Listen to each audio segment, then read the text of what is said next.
So getting into the main article itself, we're fast forwarding a bit here. So obviously, slavery exists in Brazil for hundreds of years, longer than anywhere else in the Americas. But we're gonna fast forward through most of that here. And so in the intro to this article, Tinney gives a brief overview of what we alluded to at the beginning: Britain's decision in 1807 to ban the slave trade. On March 25th, 1807, the British Parliament, after more than a decade of debate, finally enacted legislation for the abolition of the slave trade, but not slavery itself, throughout its dominions, and outlawed any further involvement in it by British citizens. This prohibition was rooted in a growing sense of moral outrage vis-a-vis the ignominious centuries-old commerce in human lives, in which Britain was the largest participant. But the British were also greatly motivated by economic self-interest. As the burgeoning sugarcane economies of Brazil and Cuba, the two major markets for the trade at the time, were competing against the established British West Indian colonies with increasing effectiveness. And the lifeblood of that emerging ascendancy was a constant supply of enslaved labor. So your question at the beginning was, why did Britain do this? So Britain was like the slave trade guys. Why did they decide to do this? And, rather than them suddenly growing a conscience, this is much more like pulling up the ladder behind them. Uh-huh. As that quote highlights, that this isn't just a way to feel better about themselves. This is a business decision. So, sort of like how they might have supported the Confederacy, but we're like, oh, wait, we can grow cotton in Egypt. We're good. That being the case, they wanted to set about making sure that all the other colonial powers had to play by this new set of rules as well. And this is done by various treaties. Once the other teams start getting good at the game too, you change the rules, of course, to the game if you want to stay on top. This is what's going on in the NFL with the tush push currently. Yes, this is the tush push. Which should be banned. I hate that play. It's not an act normal to football. I think more teams should do it. I think it should be more a mandatory common. Play.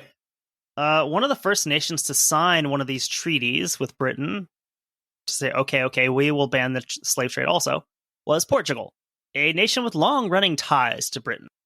What, they get tired of doing it?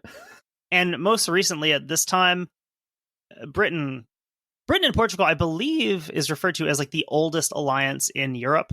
They have very, very long ties to one another.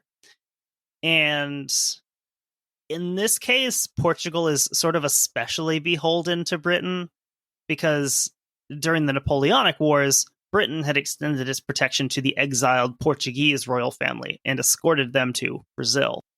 Interesting. I did not know that. Yeah, for a time, I forget the term for it. I think it's metropolitan reversal is the term for it. Uh-huh. For about 13 years, Rio de Janeiro would serve as the capital of the, quote, United Kingdom of Portugal, Brazil, and the Algarves.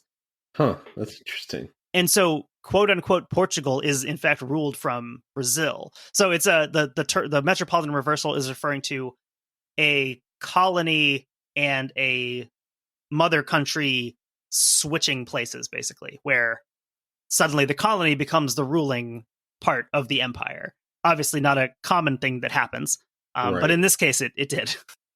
Is part of the Great Britain-Portugal alliance just a way to keep Spain in check for both parties?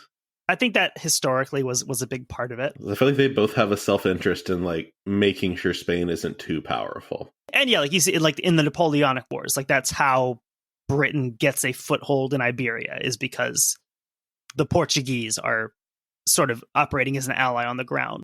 Mm-hmm. So in 1817, Portugal signed a treaty with Britain that agreed to ban the slave trade north of the equator, though it would remain legal south of the equator for an additional 5 years. Interesting choice. Even if you knew nothing else about this, you can predict that, okay, this is going to lead to problems because, how do you guarantee that this is staying where it's supposed to be? Right. Can you imagine being in line, you're one of the newly enslaved people, and you're like, well, am I a northern hemisphere slave or a southern hemisphere slave? Who do I complain to about this? Yeah. My union rep? Yeah, don't make him come down here.